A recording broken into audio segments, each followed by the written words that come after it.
Hello, everyone, and welcome to Uncivil Law, where we learn through the misfortunes of others. Today is episode number 21 of FBI Tea Hour, the Capitol Riot series, courtesy of Mr. Joseph Randall Biggs. Today, we will learn the story of Mr. Biggs and how he enters the party and some of the prizes that he may win as part of the Capitol Riots. Let's get started with this. So, Joseph Biggs is 37 years old and a resident of the great state of Florida, because Florida. Biggs is a member of a group known as the Proud Boys. He's a proud boy. I hope he's very, very proud today, to be quite honest. He deserves to be proud. And he's a self-described organizer of certain events. So he's an organizer. That's +2. Then we go into what the Proud Boys are, at least according to the FBI, or at least according to this FBI agent. Proud Boys is a nationalist organization with multiple U.S. chapters and potential activities in other Western countries. The group describes itself as pro-Western fraternal organization for men. Have I already covered this case? Yeah, I think we might have already covered this case.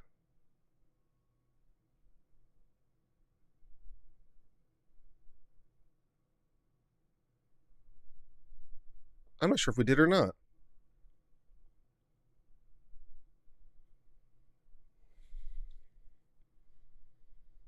There's just so many of them.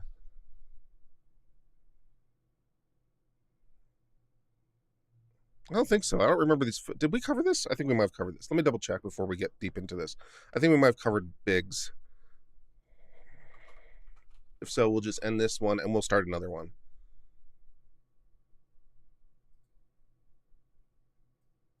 It's sad when I can't even remember the ones that we've covered anymore.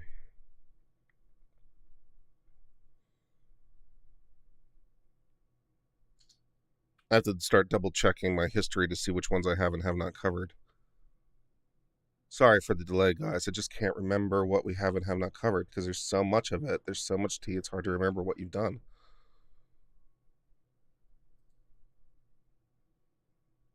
I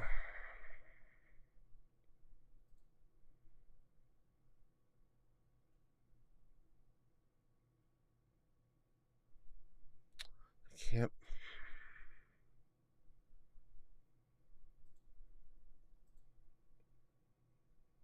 I'm sorry, guys. I know this is distracting. I just cannot remember what I have and have not done. Apparently not. Apparently we haven't covered this one before. I don't see anything else by that name on my channel. It just was sounding very, very familiar. Okay, never mind then, I guess. All right, back to, it just was sounding very, very familiar there for a second. Sorry about that. All right, so let's go back to where we were. Apologize for that.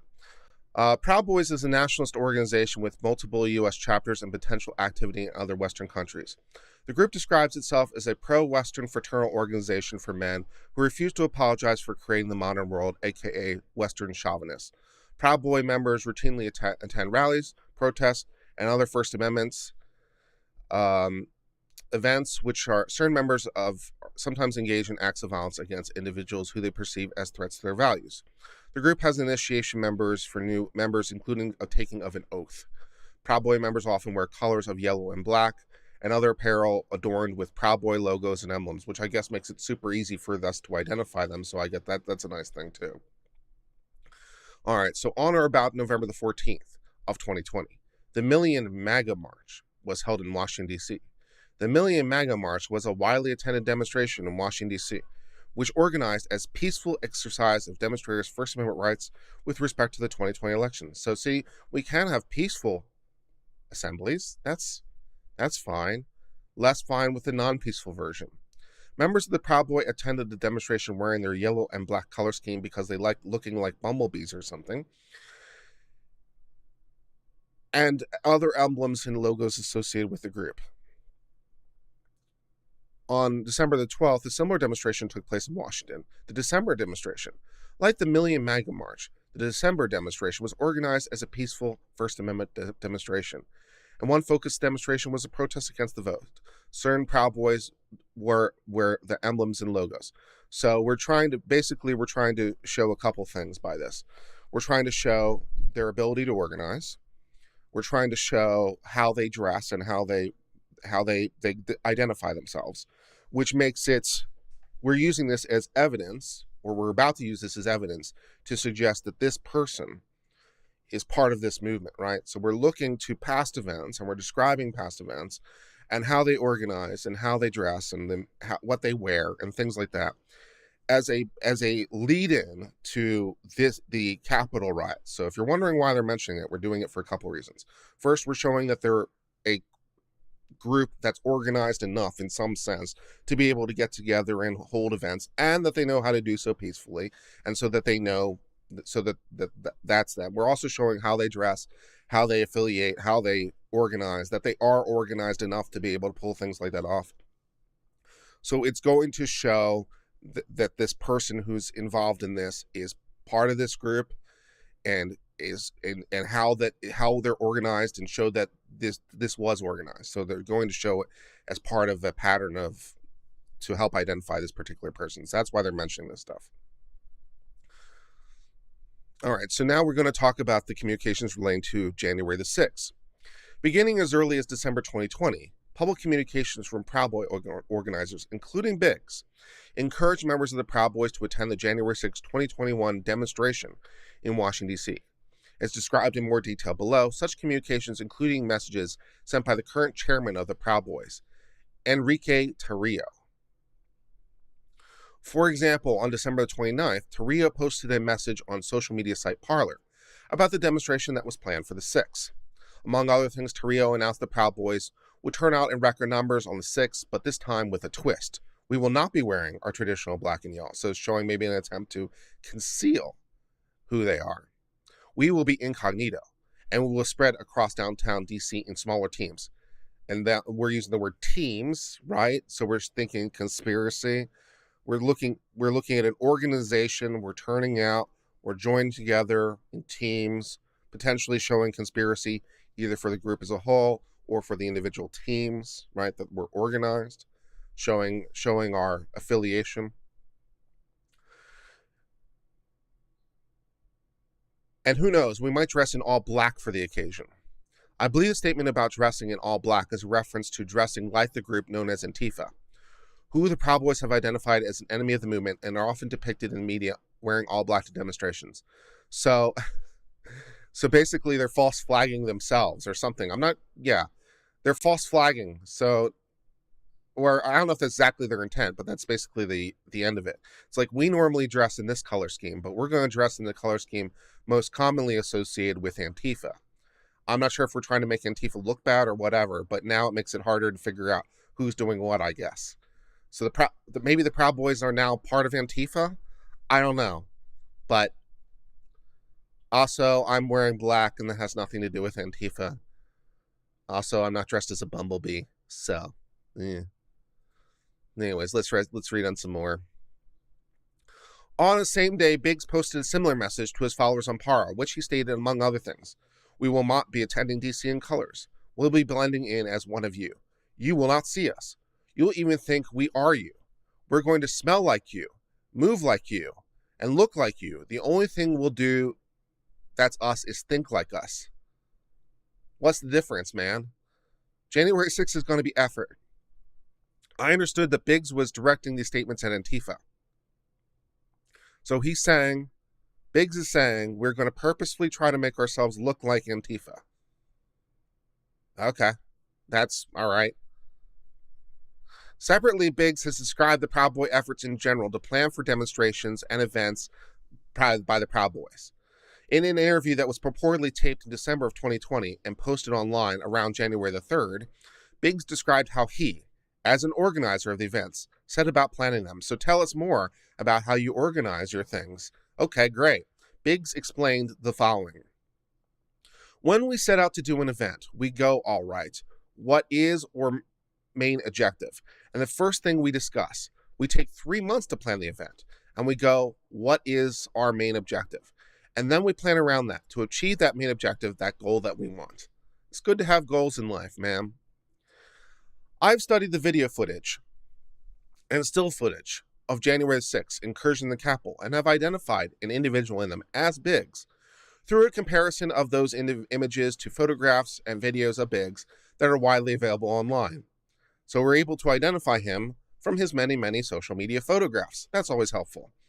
In addition, I've reviewed video footage taken by others during the event, which contemporaneously identify the same individual as Biggs, as described herein.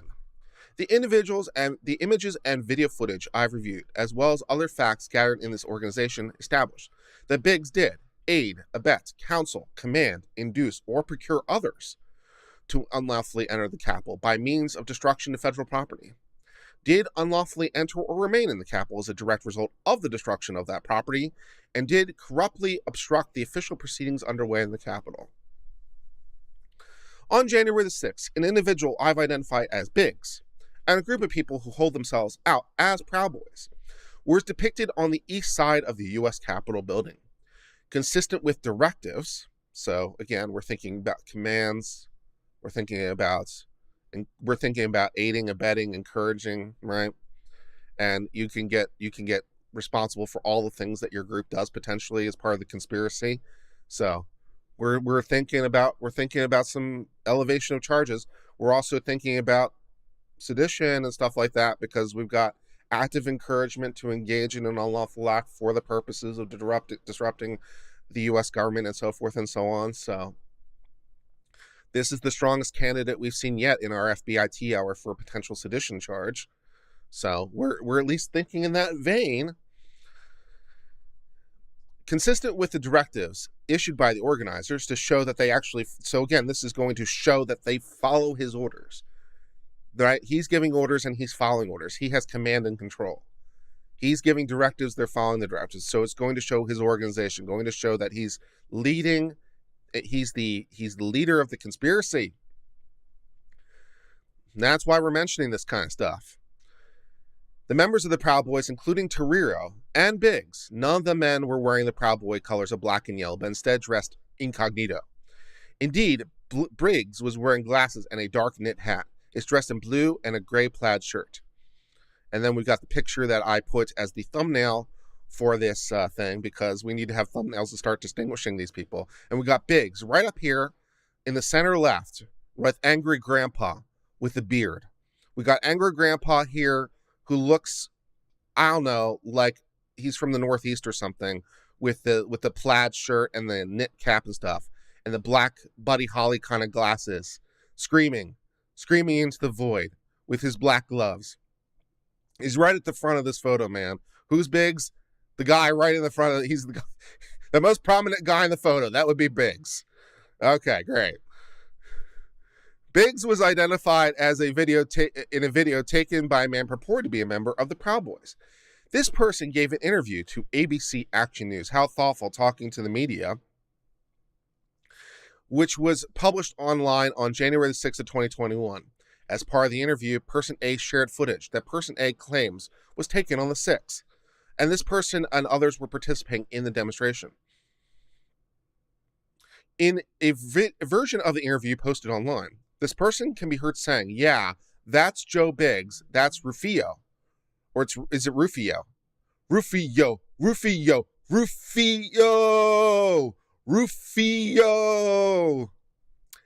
Based on my investigation, I understand Person A to be identifying the man in the plaid shirt as Biggs, and the man in the sunglasses as Proud Boy Ethan Norton, aka Rufio Penman.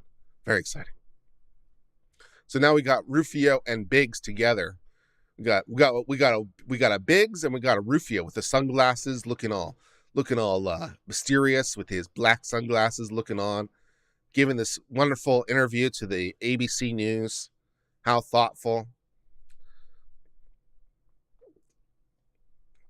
At around January the 6th, Biggs and others were observed marching in the front of the group of individuals on Constitution Avenue, an area around 1st Street, Northwest. The group was engaged in various chants and response calls, including F Antifa and Whose Streets Are Streets. We've definitely seen this before. Okay, and then there's a little footnote here so we can read this about Torrio.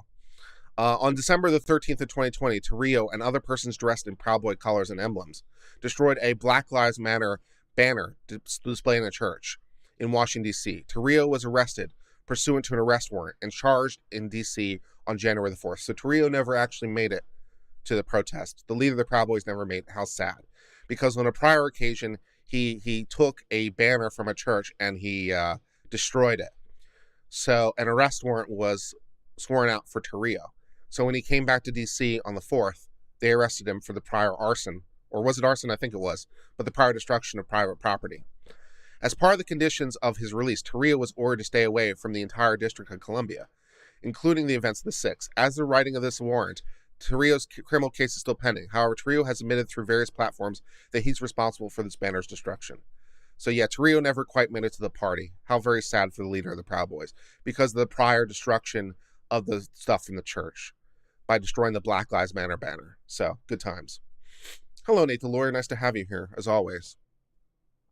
So now we got another photo of Biggs. We got a panorama style here, and we can say Biggs. We can see him on the left there with his gray, with his jeans, marching parley down the street with his black beanie. And then we got a nice little shot here of Biggs, who looks like he might be eating something, enjoying perhaps some of the wonderful street food of D.C. And D.C. does have really good dining. I can speak to that. And the carts and the food trucks actually do a pretty decent job. So if you're looking for dining, D.C. is a pretty decent place to be. So he's enjoying some of the street food of D.C. Looks like. Glad he's having a good time on his adventure. A crowd advances towards the Capitol.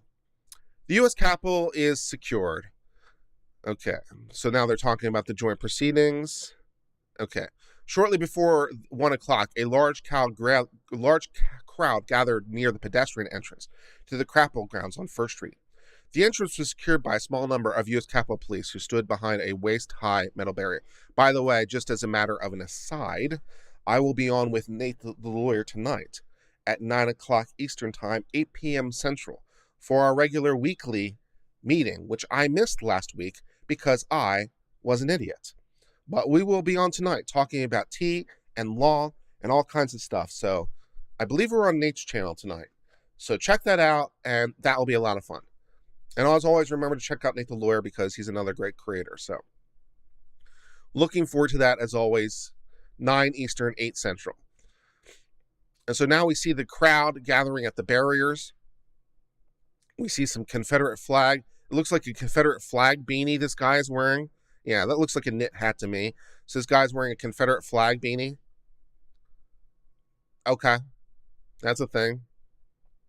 Austin has pretty good food trucks too, yeah. Shortly after the above image was captured on video, 2 men advanced towards the waist-high metal gate. The crowd followed, and within minutes, the crowd overwhelmed the U.S. police officers seen at the top of the steps in the image below. The crowd then advanced towards the U.S. Capitol. The FBI asserts that Biggs was not one of the 2 men who initially advanced towards the officer, but is present in the crowd. After overwhelming the pedestrian gate near the Peace Monument and other entrances, the crowd advanced on the U.S. Capitol, where another line of U.S. Capitol and barricades attempted to stop the crowd from advancing to the walls of the building.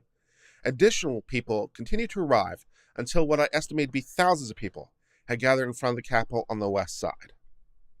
At approximately 2 p.m., certain individuals in the crowd forced their way through, up, and over the barriers, and officers of the U.S. Capitol Police and the crowd advanced toward the exterior facade of the building. The crowd was not lawfully authorized to enter or remain in the building, and prior to entering the building, no member of the crowd submitted to security screening or weapons checks by U.S. police officer or other authorized security. Yeah, they didn't go through the weapons check. They didn't go through the metal detectors to get into the building. That's nice. During the national news coverage of the events, video footage which appeared to be captured from mobile devices, a person's presence on the scene, so many people documenting their day. I don't know how many total hours of footage the FBI has, but I'm betting it's lots. We're into the tens of thousands of hours of footage and videos. I mean, Persons present on the scene depicted evidence of violations of local law. One such video depicts an individual, now identified to be a Proud Boys member, called Dominique Pizzola, breaking the window of the U.S. Capitol building with a clear plastic shield at approximately 2:13 p.m. Shortly after the glass window is broken, an unidentified individual can be heard yelling the words of effective, "Go, go, go." Several individuals entered the building through the broken window, including Pizzola. A nearby door was opened and a crowd of people began to enter the U.S. Capitol building. I reviewed video footage that was live streamed of the social media stream Parler on the 6th. People live streaming their day. One of the clips showed what I believe to be people entering the Capitol shortly after the events in the preceding paragraph. One of the individuals, wearing the door within 20 seconds of its opening, is a person I believe to be Biggs. In a video, a voice off camera says, "Hey Biggs, what do you got to say?" What does Biggs got to say? That's a good question. The person depicted below smiles broadly and replies, "This is awesome," before pulling up his gaiter to cover his face. Maybe he should have pulled up the gaiter first. Not that would have helped this much, but just a little idea there. There he is. Just before he's about to pull up his gaiter. He's got his hands on his gaiter. So this is immediately after he said the words, "This is awesome." Sweet.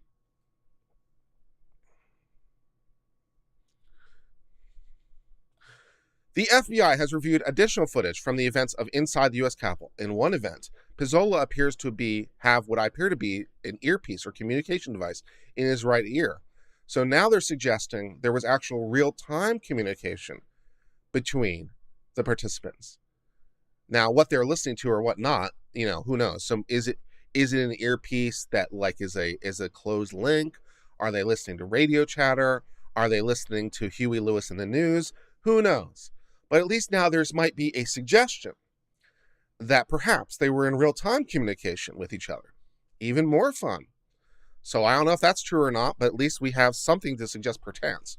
So was it a private earpiece to listen in closed circuit, or was it Apple earpod? Who knows? But we at least have something to suggest the possibility.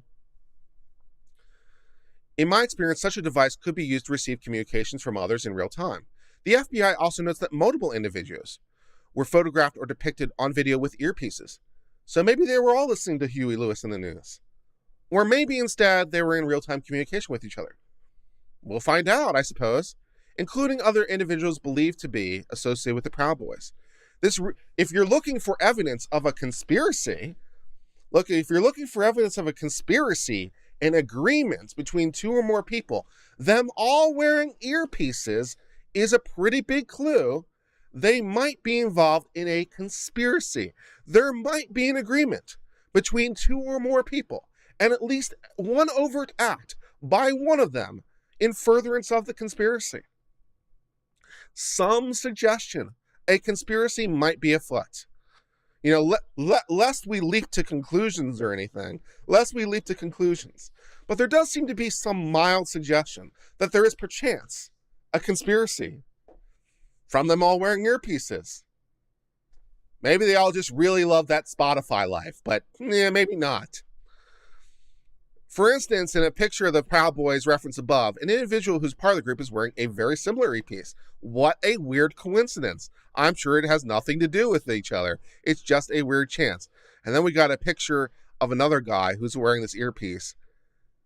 I'm not sure how at this point, I don't know how I feel about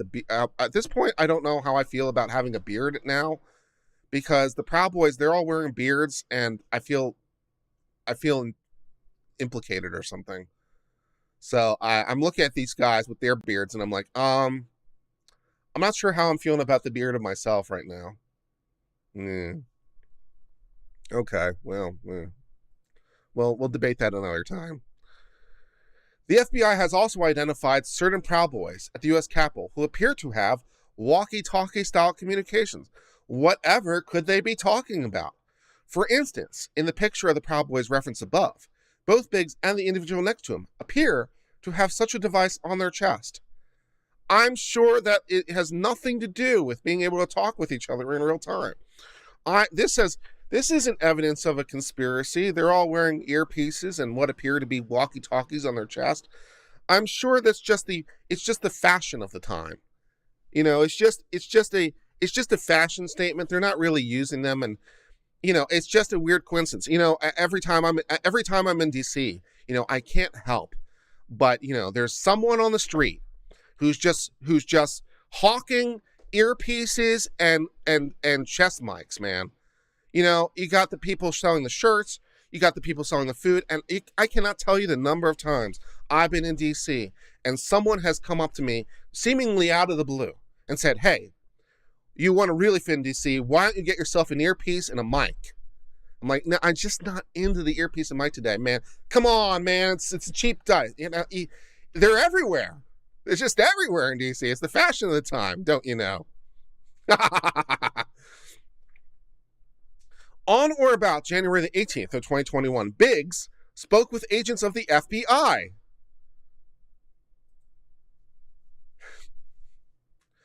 I like talking to the FBI. I like talking to the FBI, but I know this is weird, FBI. I know this is a weird thing, but I don't really feel comfortable just talking to you. Would it be okay if I talk to you using a mic and earpiece? I know it's a little weird, but I just feel safer that way. I feel a little bit more comfortable in my own skin. So here's an earpiece that you can borrow and a mic so you can talk back to me, and we can be in separate rooms, and I can talk to you through the mic and earpiece. That's really the only way I feel comfortable talking with the FBI is through earpiece and mic. I hope that's okay. Oh man, it's yeah. So we're talking to the FBI. He stated in substance that he was present in DC for the demonstrations. He admitted to entering the Capitol building without forcing entry. Biggs informed the interviewing agents that the door of the Capitol was wide open when he made entry into the building. Biggs denies having any knowledge of pre-planning of storming the Capitol and has no idea who planned it. Well, at least he didn't confess to all the things.